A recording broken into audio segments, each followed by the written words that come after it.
YouTube channel official iNews dan nyalakan lonceng.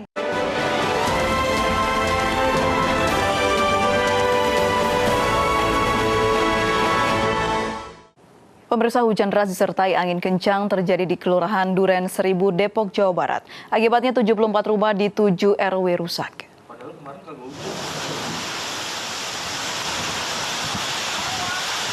Inilah rekaman video amatir warga saat terjadi hujan deras yang disertai angin puting beliung di Kelurahan Duren Seribu, Depok, Jawa Barat, Kamis sore.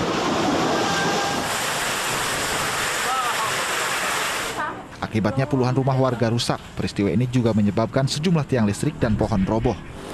Saat memantau lokasi yang terdampak, Camat Bojong Sari Dede Hidayat mengatakan angin puting beliung itu terjadi pada Kamis sore. Dari hasil pemantauan, ada 74 rumah warga yang rusak. Mayoritas kerusakan terjadi di bagian atap rumah. Sejumlah ini ada 2 RW ya, meliputi 2 RW, yang terparah 2 RW. Yang terparah itu ya 2 RW. Seluruhnya hampir kira-kira 7 RW. 7 RW. Siap. Hingga Jumat siang, warga yang rumahnya terdampak masih memperbaiki bagian rumah mereka yang rusak. Para korban berharap ada bantuan dari pemerintah Kota Depok untuk memperbaiki rumah mereka yang terdampak puting beliung. Dari Depok, Jawa Barat, Iyung Rizky, iNews melaporkan. Sersan 2 Aprilia Santini Manganang kini resmi menjadi laki-laki usai menjalani sidang perubahan status jenis kelamin dan pergantian nama. Kini mantan atlet voli putri nasional itu berubah nama menjadi Aprilio Perkasa Manganang. Sersan 2 Aprilia Santini Manganang menjalani sidang perubahan status jenis kelamin dan pergantian nama di Pengadilan Negeri Tondano secara virtual. Manganang didampingi Kepala Staf Angkatan Darat Jenderal TNI Andika Perkasa beserta istri Hetty Andika Perkasa.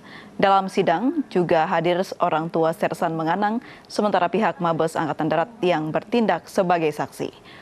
Mantan atlet voli putri Aprilia Santini Manganang mendapatkan bantuan pengurusan administrasi pergantian identitas setelah diketahui berjenis kelamin laki-laki. Setelah resmi berganti jenis kelamin, Sersan 2 Aprilia Manganang berganti nama menjadi Aprilio Perkasa Manganang.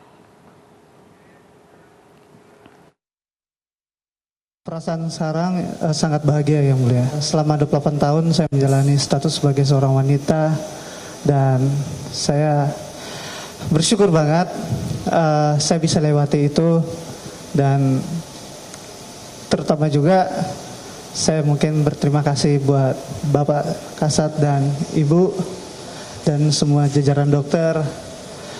Saya sangat bersyukur berkat dukungan atasan semuanya saya bisa lewati itu, dan mungkin ini momen yang terindah buat saya. Seorang petugas PPSU berupaya kabur saat menjalani vaksinasi COVID-19 di Puskesmas Cideng, Jakarta Pusat. Petugas tersebut kabur karena takut dengan jarum suntik.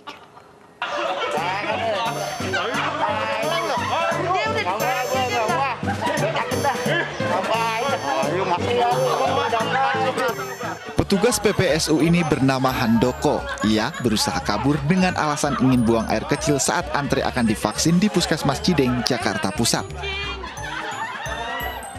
Rekan Handoko terpaksa menyeret paksa Handoko masuk ke dalam puskesmas lantaran Handoko kerap meronta dan mencoba kabur lagi karena takut jarum suntik.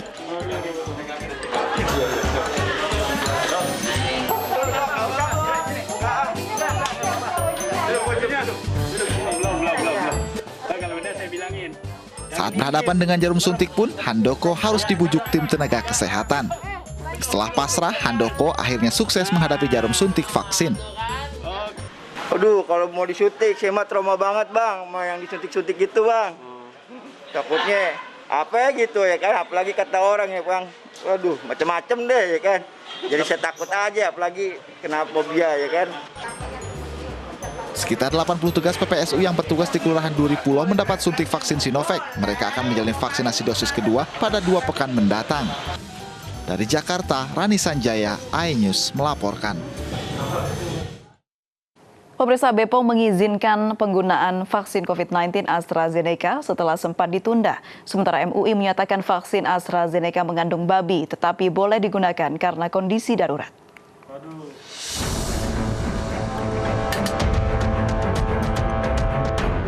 Badan Pengawas Obat dan Makanan mengizinkan penggunaan vaksin COVID-19 buatan perusahaan farmasi asal Inggris AstraZeneca.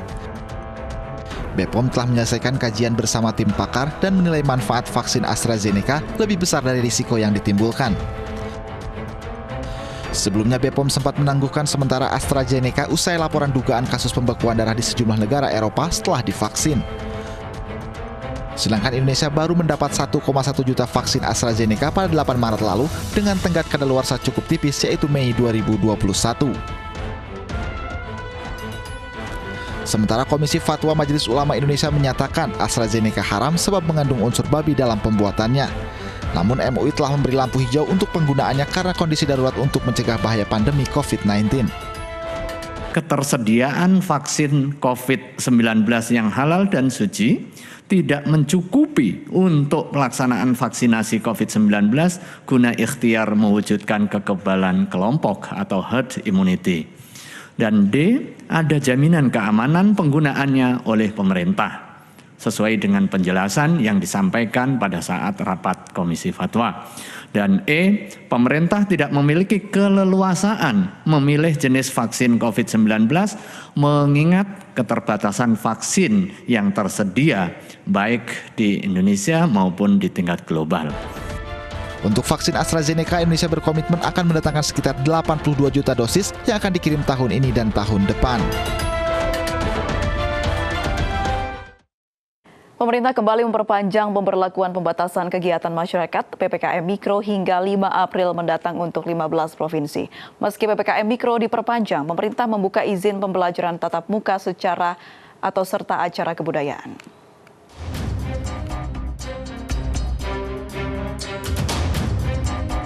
Untuk ketiga kalinya pemberlakuan pembatasan kegiatan masyarakat PPKM Mikro diperpanjang. Kebijakan yang berlaku pada 25 Maret hingga 5 April mendatang memperluas cakupan wilayah menjadi 15 provinsi. 5 provinsi terbaru Kalimantan Selatan, Kalimantan Tengah, Sulawesi Utara, Nusa Tenggara Timur, dan Nusa Tenggara Barat. Sementara 10 provinsi sebelumnya, 6 provinsi di Pulau Jawa dan Bali, Kalimantan Timur, Sulawesi Selatan, dan Sumatera Utara.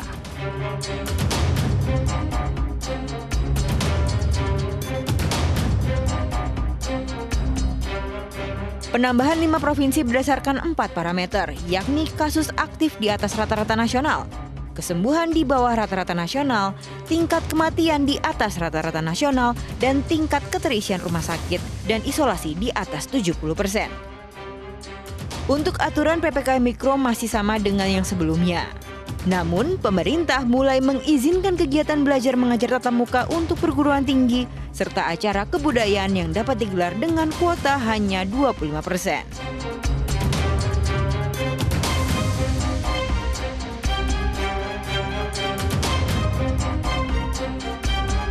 Dalam mengendalikan kasus COVID-19 diberlakukan di tingkat terkecil yakni di RT dan sesuai instruksi Mendagri nomor 6 tahun 2021.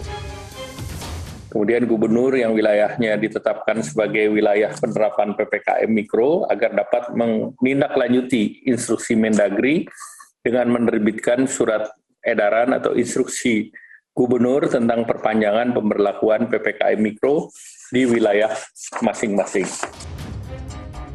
Tren kasus COVID-19 dalam 1 bulan terakhir menunjukkan penurunan. Sempat melonjak pada akhir Januari imbas dari libur Natal dan Tahun Baru, lalu mengalami penurunan meski ada libur Imlek karena adanya larangan berlibur serta pemotongan libur akhir pekan. Namun Kementerian Perhubungan baru saja mengizinkan warga untuk mudik pada libur Lebaran mendatang.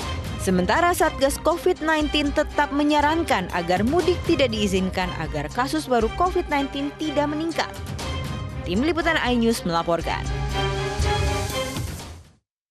BNN gagalkan penyelundupan ribuan butir ekstasi dan sabu asal Malaysia. Kami kembali usai jeda berikut ini.